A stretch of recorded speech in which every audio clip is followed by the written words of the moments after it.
The story of Good Friday. On Thursday night of Passover, Jesus and his closest friends met for the Seder meal in an upper room of a house. Before they started the meal, Jesus took the part of a servant and washed their feet in order to show them that they should each be the servant of each other. Then, as they started the meal, Jesus broke the bread and handed it around to them all, saying, "Take and eat, for this is my body."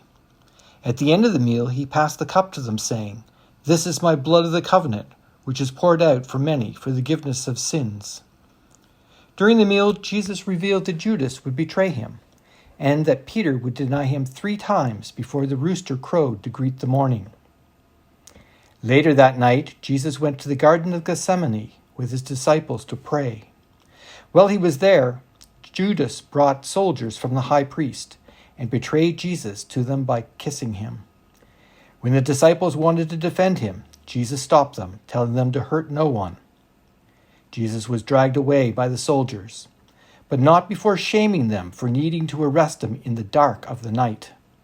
He was taken in front of the high priest, who accused him of serious crimes against God, but failed to find evidence.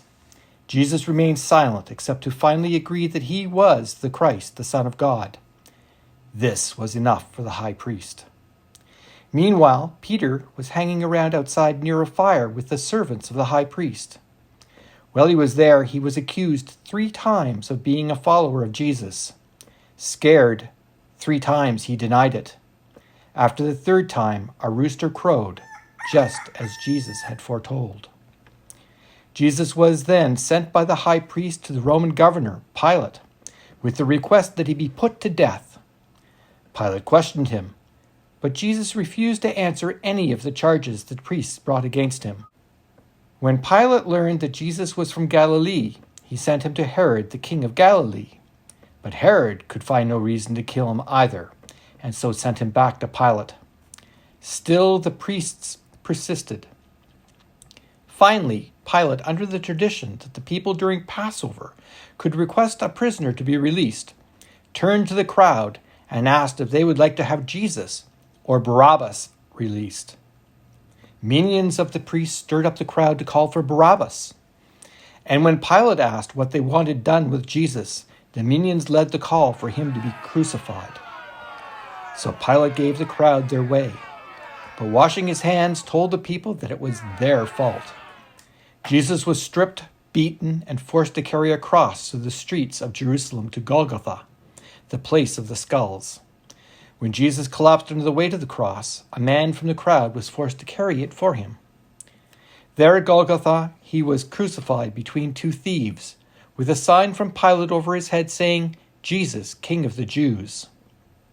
About the noon hour, the sun went dark, and about 3 o'clock Jesus cried out, my God, why have you forsaken me?" They gave him a drink of vinegar on the end of a pole, and shortly thereafter he died.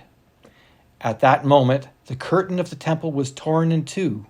The earth shook and rocks split. The soldiers then drove a spear into his side to make sure he was dead, and then split his clothing between them. That evening, Joseph of Arimathea, a follower of Jesus, requested Jesus' body of Pilate and had it buried in his own tomb. This was done quickly, since it was the start of the Jewish Sabbath when no work could be done. Pilate had 2 soldiers sent to guard the tomb for the night. The disciples and Jesus' family were devastated. He was dead, and everything had been for nothing. Or had it?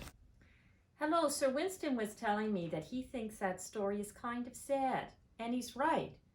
We know the overall story of Easter ended a lot happier, that Jesus rose from the dead. But sometimes we probably feel like we're living a bit of that Good Friday story now. We can't go and do what we want. We can't see the people that we would like. But eventually things will change. And like Easter, they'll change for the better. They wouldn't be the same, but they will be better than now. Let us have a prayer together. If you could repeat after me. Loving God,